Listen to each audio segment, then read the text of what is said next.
Hey guys, welcome back to Leveling Up Ed Life. I am Ryan. Today we're going to be talking about budgeting and budgeting details.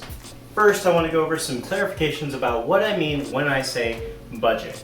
Budgeting is an estimate of your income and expenses over a certain period of time. So a good example is if you're budgeting for the month, you're budgeting how much money you're going to be making in that calendar month and how many expenses are going to be coming out in that calendar month. The good thing about a budget is that it's capable of handling all of your expenses and it gives you an idea of what your expenses are going to look like over the course of the entire period. So you have an understanding of how your expenses are going to come out, but one thing you need to consider is how your cash is going to flow throughout the month. The great thing about using a budget is that it gives you an idea of what your expenses are going to look like over the course of the entire period.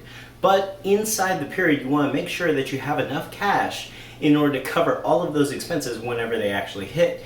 In order to do this, you're going to be using a cash flow plan. A cash flow plan is exactly what it sounds like. It's planning the inflow and outflow of all of your cash to make sure that you're always at a net positive in your checking account or in your account that you're considering in the cash flow for. And the last clarification I want to make is what I mean when I say expenses. Expenses is the cost required to do something.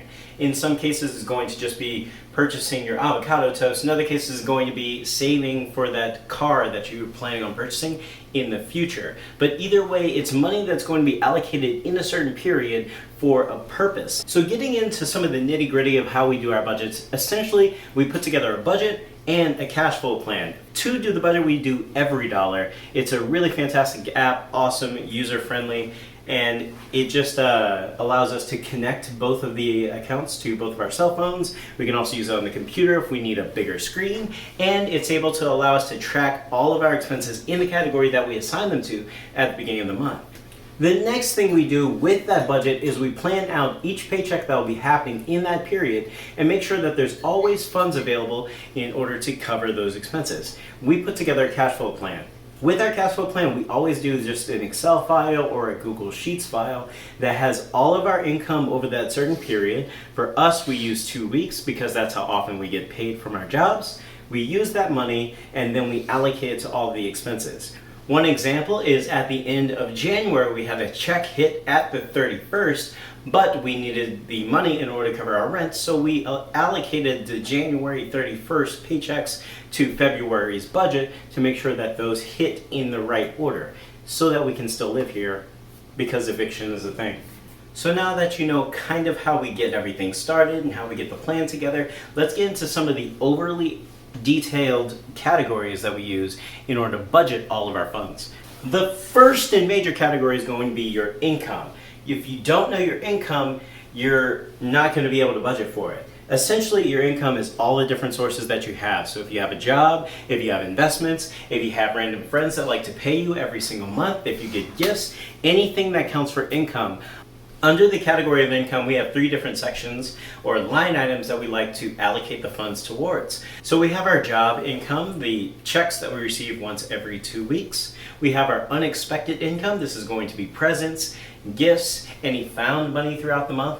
And then we have pre-distribution income. So this is the income that does come from our jobs, but we track all of the funds that go towards savings. So that's going to be your retirement savings and your investment savings. That's 401k, IRA, HSA, anything along those lines because we include those in our savings rate. One thing I'll say about the pre-distribution fund, which can be stated for all of the different line items that we have here, is that it's not required for you to track that if you're not interested in tracking that or if it's too detailed for you to track that. It's something that we found important, so we want to include it in our budget to make sure that we're conscious of how much is going to be coming out every single month going towards those categories. So that's not necessarily something that you have to track. It's more or less something that we decided over the period of a few years was important enough to put in our budget as a separate line item. The next biggest category is going to be your food. So your food is going to take up the majority of your funds other than your rent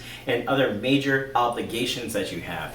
Food is not expensive, but unfortunately you keep needing it every day. Underneath food, we have a number of different categories. The first one and the biggest one, which it should be, is your grocery fund. So if you're going down to the grocery store, picking up staples for your home, this is where you're going to be putting the majority of the money inside your food budget. Next is going to be restaurants and fast food. We segregate these as two different line items, but it's not necessary. You could put this as eating out if you'd like to. Fast food is pretty much if you're on the go, if you're moving between place to place, you just want to stop, you just need to get the nutritional value that fast food is known for, you just get fast food. If you're going to a location in order to enjoy the experience, potentially with another person, then you're going to go for restaurants. We also section off things like coffee and bars. We put those as two separate line items, but again, it could just mean going out. The main thing you're going to want to know about this category of food is that you're going to want to overestimate, especially if you're not sure what your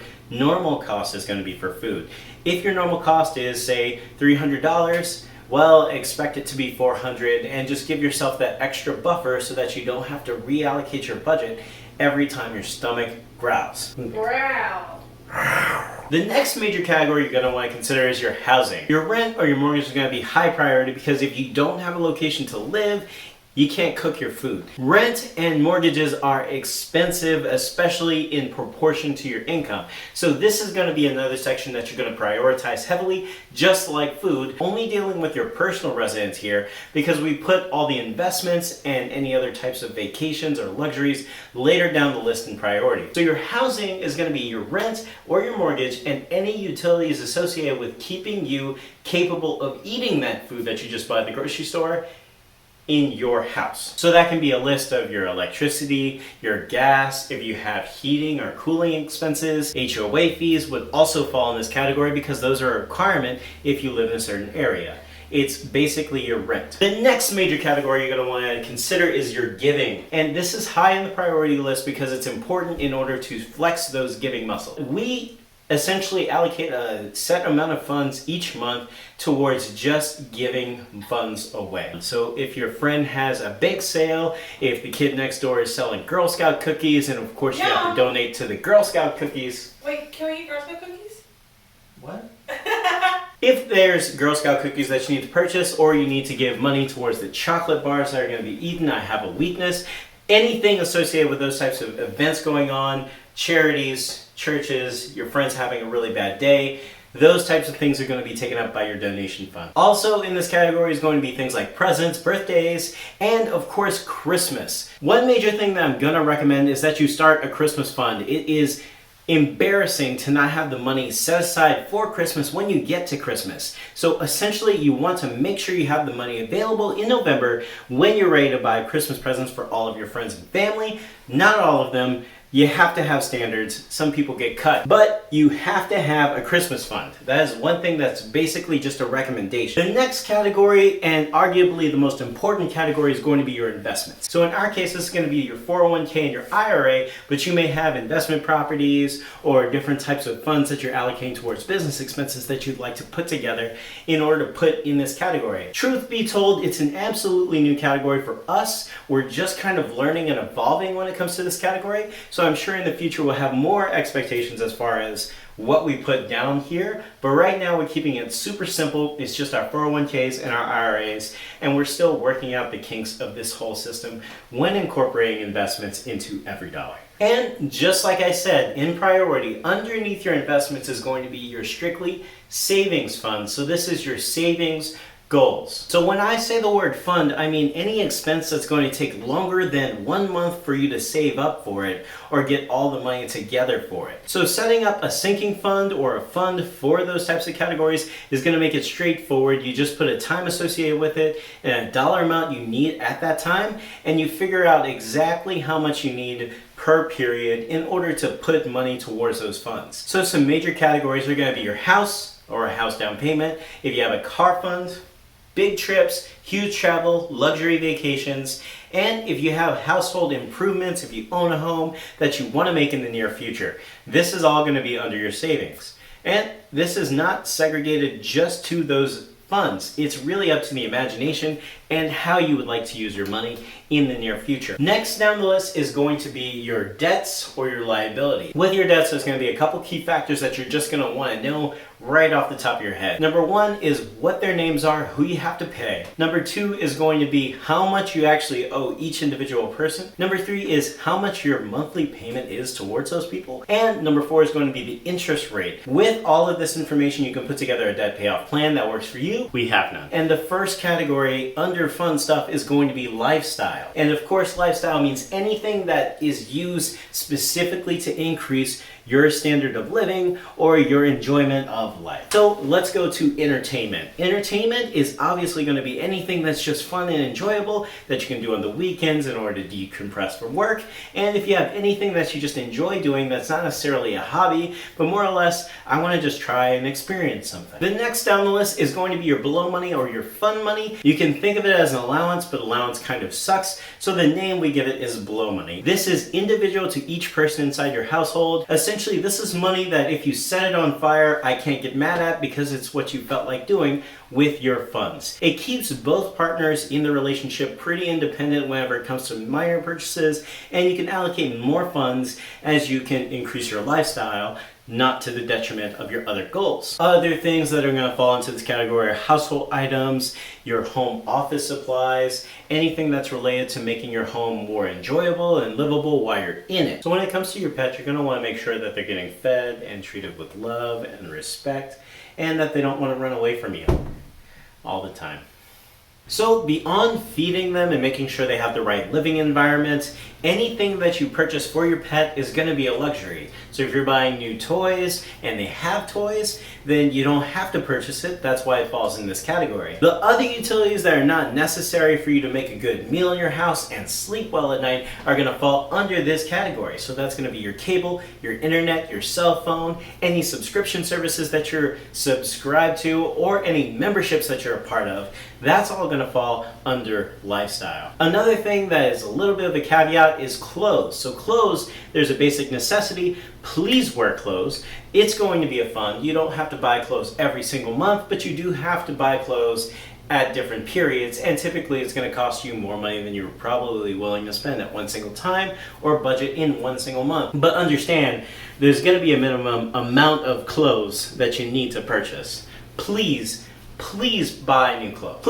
Please change out your socks every once in a while. Please. The next major line item under lifestyle is going to be personal care. So this is hair. This is if you're going for a spa day, or if you're getting a foot massage, or if you're getting a manicure, pedi, straight mani, pedi. This is where it's going to fall under personal care. And then the last item that we're going to talk about under lifestyle is general health. Of course, you have over-the-counter prescription drugs, or if you have any bandages, that's kind of what's going to get covered here. If you have major health issues, it's typically going to either fall under your emergency fund, or you're going to need to make a special category higher up in the priority list if it's a reoccurring event. Now, with lifestyle, there's one huge caveat that you're going to want to put to all of this. You do have minimums in pretty much every single one of these accounts, but this area can get squeezed if there's ever a budget issue. Like if we ran out of groceries, it's probably going to come out from the excess of entertainment. Another major category that you're going to want to consider is transportation. So this is your car expenses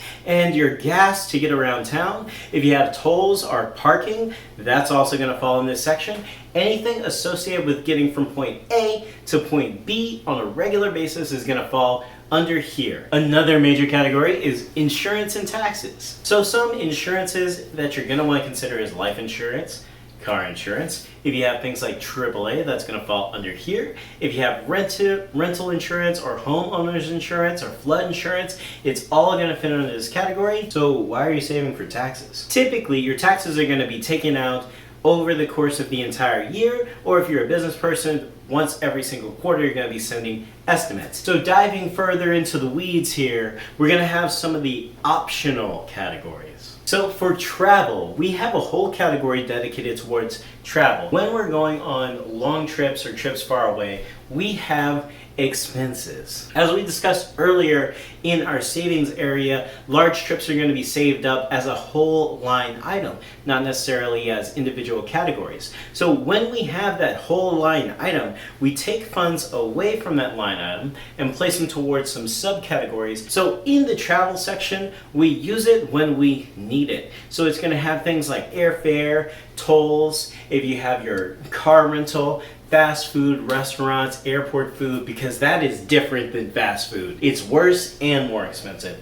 Airport food, learn it. If you have any hotel expenses and whatever you're doing on the actual trip, you're going to want to be able to allocate funds towards those individual items and make sure that it lines up well with your budget for that trip. So this category is trip based. The next section that we have down here is going to be your hobbies. So with hobbies, we consider that anything that's more or less a reoccurring event that happens every multiple times every single month, and it costs money in order to do. So if you're a snowboarder or you like going out to a board game shop every single month, multiple times in the month, this is where you're going to want to be putting those types of expenses. It's similar to subscriptions, but it's based specifically around entertainment and likely something everyone wants to do or a portion of the household would like to do. So hobbies can also involve things like collections. Whenever you're thinking of, I collect fans, or I collect shot glasses, or I collect taxes. I like to put pretty much as little as I can towards hobbies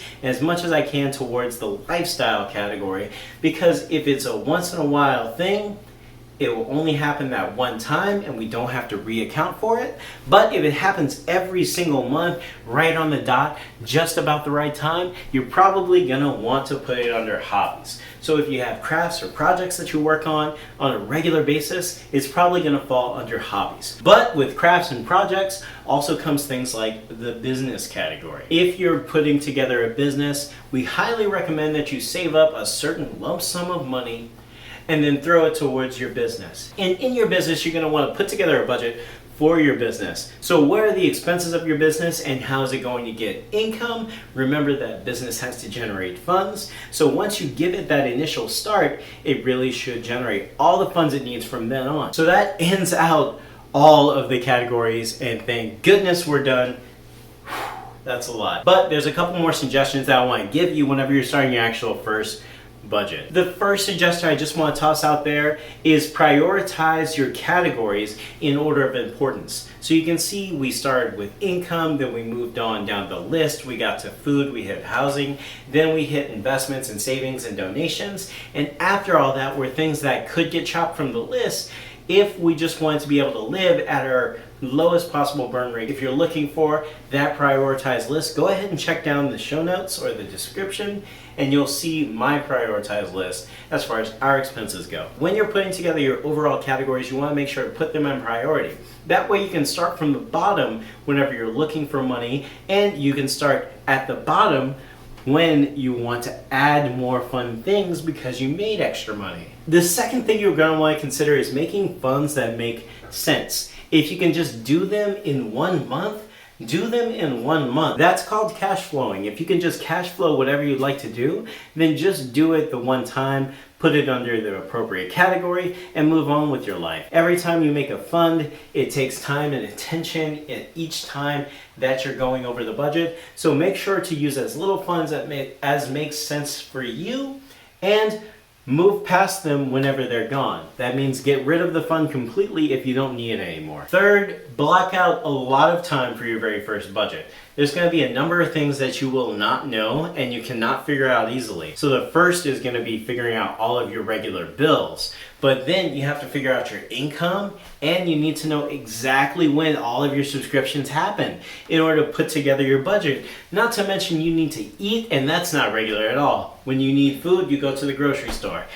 It's going to be crazy. So for your very first budget, we highly recommend that you take a couple of hours blocked out just to dedicate towards making your budget. It doesn't have to be all at one time. You can take it over in chunks and do it over the course of a couple of days. But you do not want to skimp out on some of these details. Your first budget is going to be rough and it's not going to be correct. You'll learn as you go, but you really want to block out a good chunk of time in order to knock out as much as you can at the very first visit when you're actually motivated to budget. For your very first budget, you're going to want to keep your categories very straightforward, very simple. One example is going to be under the category of food. You're going to have groceries and eating out. That's it. It doesn't need to be more complicated than that. If you just wanted to put an overall category of food with a line item of food, you can do that too. It's malleable. It's important to know that you do not have to use every single line item that we use. And I actually don't recommend that you do. This is how we ended up budgeting after a couple of years of doing this. It does not have to be your day one expectation of knowing your pre-distributions from your 401k to your IRA and how those get invested into various different accounts. It's not important right now. What's important is remembering number 4. The purpose of putting together a budget is to tell your money what it needs to do to reach your financial goals. The bottom line is no one intentionally misses their rent payment and no one intentionally has their lights cut off on them. If you're paying attention, as in putting together a very basic budget, you're going to be able to cover all of your living expenses relatively easy. Once you put it down on paper, it's going to be astounding how much money you make in comparison to actually how much money you spend. So go ahead, put together your very first budget, figure out how much money you need, and it's going to be weird because you're going to have ridiculous amounts of money left over. On the other hand, you could have negative funds left over, as in you covered all your bills, your rent, and you're just getting your lifestyle and you're negative $40 already. But you know that now and you can figure out where you can cut back in order to put this back into the realm of sanity. Thanks for watching this video about the details of budgeting. If you have any questions or would like to dive deeper into any of these line items, go ahead and put them down in the comments below. Let us know what you're thinking. Let us get you where you need to go. And if you like this video, go ahead and punch the like button, hit subscribe, and hit the notification bell if you'd like to receive all of the latest updates from our financial, fitness, and family-centered goals. Thank you for watching. This has been Ryan from Leveling Up. Bye. Crushed it.